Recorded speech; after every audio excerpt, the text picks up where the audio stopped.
Umat yang jumlahnya terbesar, terbanyak, bahkan konon menurut catatan sampai 90%, tapi dipermainkan oleh mereka kelompok-kelompok kecil ini.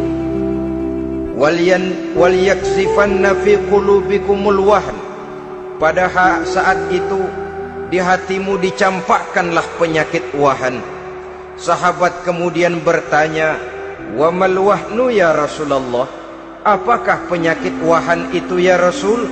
Beliau menjawab, "Hubbud dunya wa karahiyatul maut."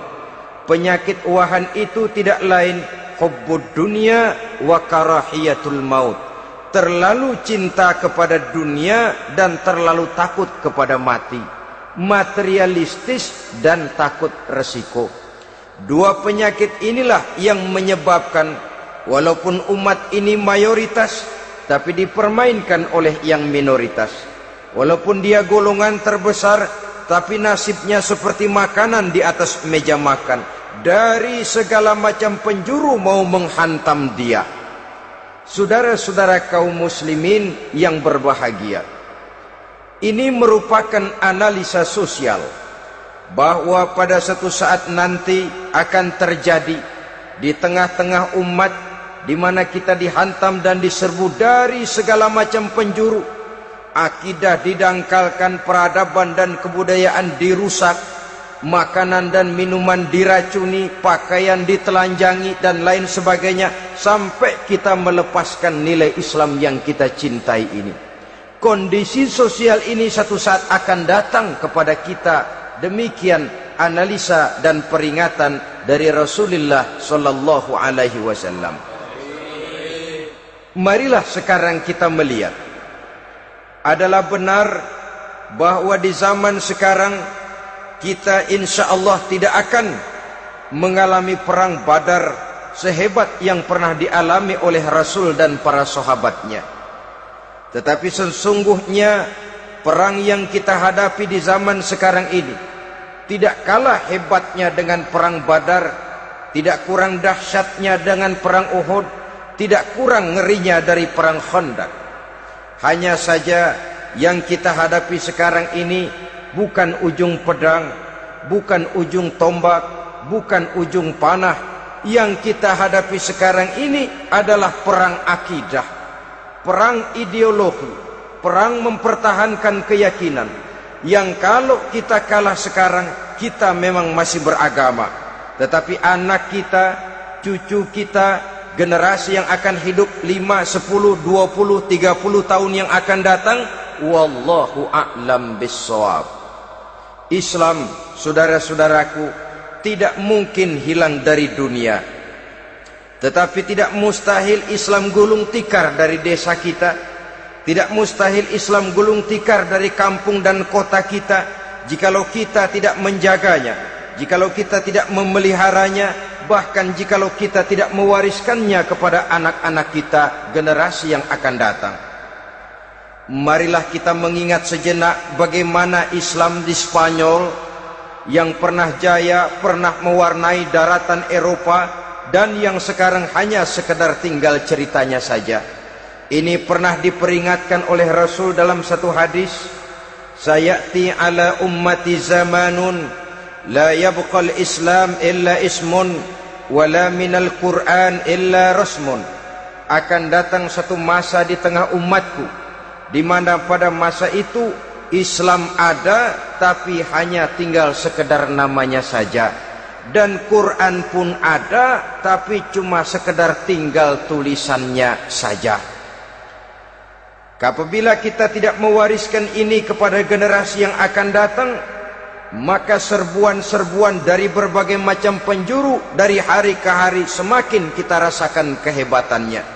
Tidak mustahil sejarah Spanyol akan terjadi di desa kita, akan terjadi di kampung kita, akan terjadi di kota kita. Orang Spanyol kalau mereka cerita kepada anaknya, mereka akan cerita, "Nak, di sini dulu ada masjid." Kapan, Pak? Dulu bener dah. Banyak orang Islam kalau hari Jumat pada sembahyang, kapan itu, Pak? Dulu sekali.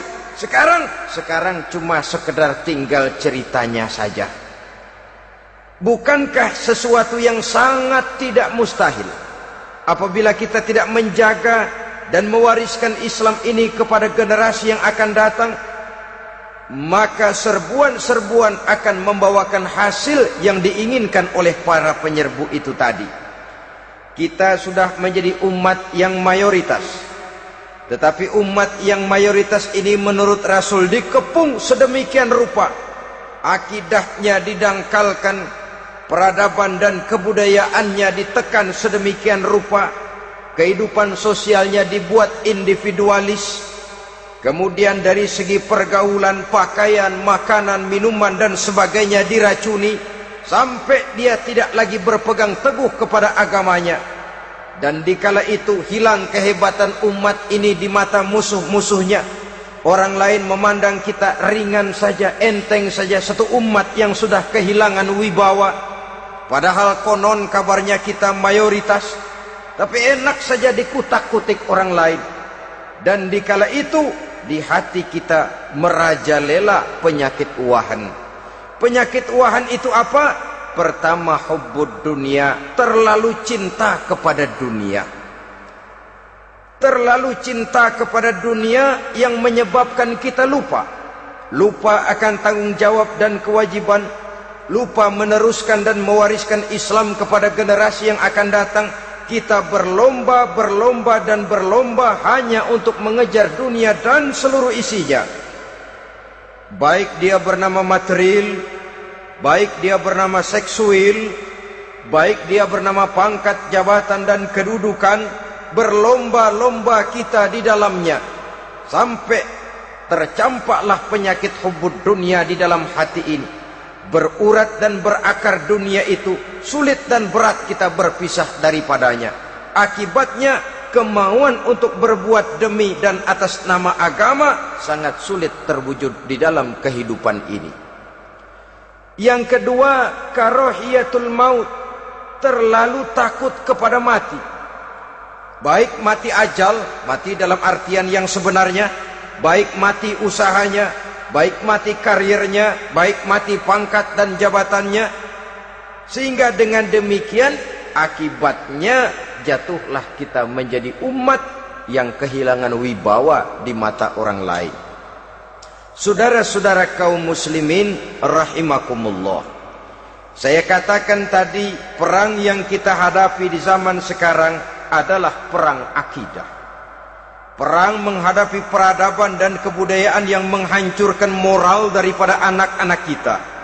Perang menghadapi banjirnya maksiat dan munkarat, yang di tengah-tengah itu, di samping berkewajiban menjaga diri dan keluarga, kita pun juga berkewajiban menjaga anak-anak kita, generasi yang akan datang, mengarahkan dan mendidik mereka sesuai dengan yang dikehendaki oleh Allah Subhanahu wa ta'ala.